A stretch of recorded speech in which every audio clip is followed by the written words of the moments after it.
Huwag mong husgahan ang isang tao bisa uri ng kanyang trabaho.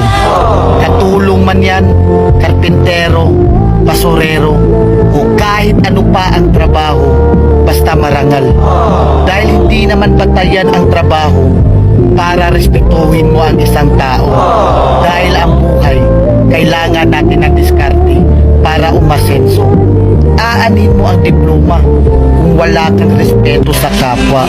Kaya tayong lahat ay pantay-pantay lang. Tayong lahat ay may karapatang tratuhin ng tama kahit walang pinag-aralan. Tandaan natin, kahit ano pang kurso ang natapos mo, kahit ano pang diploma ang hawak mo, kahit mayaman o mahirap ka lang, lahat tayo kapag namatay, iisa lang ang titulong diplomang nakaukit sa lapida natin. Rest and peace.